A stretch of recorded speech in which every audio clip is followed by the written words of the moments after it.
Once upon a quiet night, when the moon was soft and round, the forest whispered gentle lullabies through the trees. Tiny stars blinked above, and somewhere near the edge of the meadow, a little turtle named Toto began his sleepy adventure. Story 1. Toto and the Friendly Snail. The sun had just dipped behind the tall trees, leaving the sky painted in peach and lavender. In a quiet part of the meadow, Toto the turtle peeked out of his cozy shell. He had gone for a short afternoon walk, but now everything looked a little different. The flowers that once waved to him were gone, and the big stone he liked to nap under wasn't anywhere nearby. Toto blinked his round eyes. "Oh dear," he said softly. "Where's my home?" He looked this way and that, his tiny feet making soft tap-tap sounds on the grass. The world seemed so big, and Toto felt so small. But then, squelch, squelch, he heard a funny squishy sound nearby. Out from behind a shiny leaf came a little snail, her shell glistening in the fading light. "Hello there," said the snail in a gentle voice. "You look a little lost." Toto nodded. "Yes, I was walking, and now I don't know how to get home." The snail smiled kindly.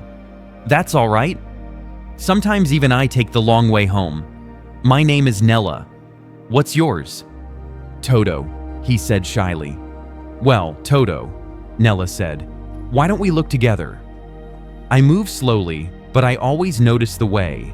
So the turtle and the snail began to move side by side, slowly, softly, steadily. The grass brushed gently against their shells, and fireflies began to glow all around them like tiny floating stars. Nella pointed with her little antennae. "See that tall flower? That means we're close to the river path. Maybe your home is on the other side." Toto's eyes brightened. "Oh, I remember that river. Thank you, Nella."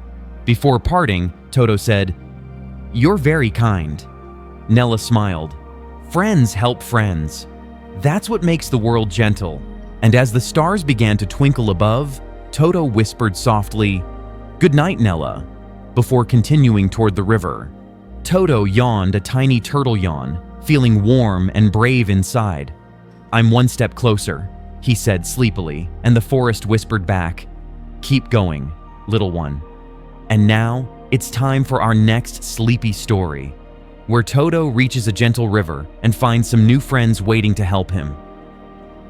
Story 2. Toto crosses the river.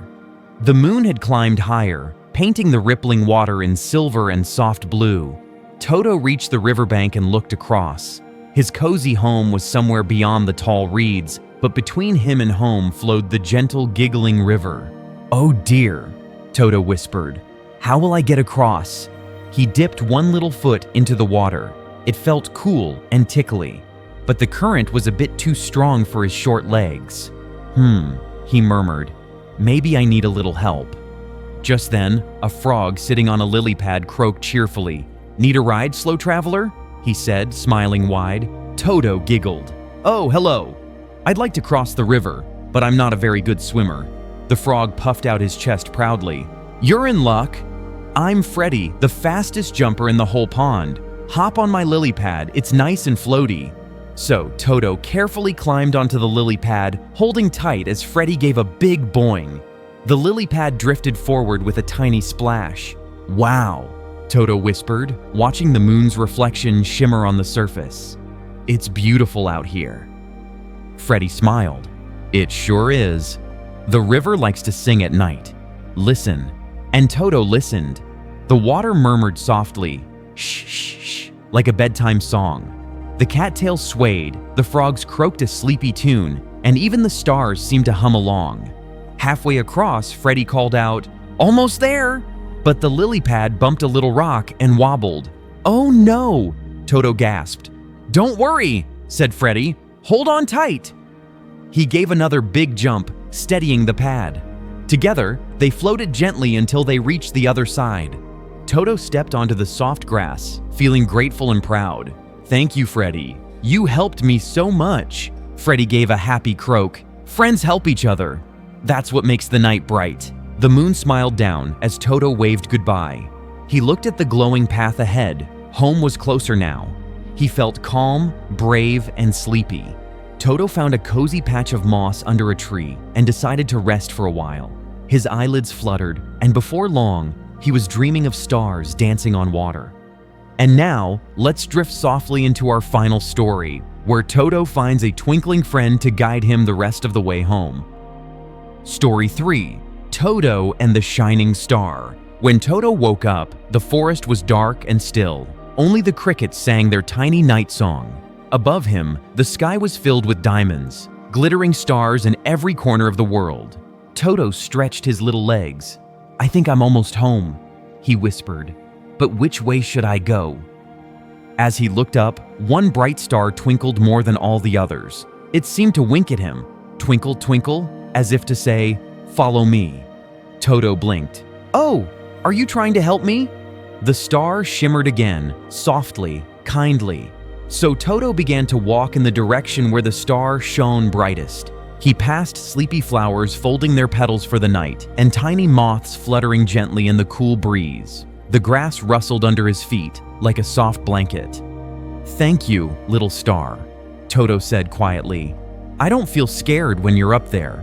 The star gleamed, almost like it was smiling. It guided Toto over a little hill and around a bend in the path, and suddenly he saw something familiar, his favorite big rock, the one that sat right beside his cozy home. "Oh, I made it!" Toto cheered softly, clapping his tiny turtle hands. "I'm home!" He turned to look at the star again. "You showed me the way," he whispered. "Thank you for shining for me." The star twinkled one last time before settling into a calm, steady glow, as if it was saying, "You're safe now, little one." Toto snuggled into his soft bed of leaves and moss, his shell warm and cozy. He yawned a long, sleepy yawn. "Good night, star," he murmured. "Good night, friends." "I'm home." The forest whispered softly, "Good night, Toto. Sleep well, tiny traveler." And as the moon drifted higher and the stars shimmered softly, Toto dreamed of new friends. Nella the snail, Freddy the frog, and the bright guiding star. Each one had helped him in their own gentle way. In his dreams, they all laughed together under a glowing moon, their reflections rippling in a silver pond. And the forest, peaceful and kind, wrapped them in a blanket of calm. So now, little one, close your eyes, take a deep breath, and let the night hold you just like it held Toto, softly, safely, lovingly. Good night, sweet dreamer. Good night, tiny hearts. Good night.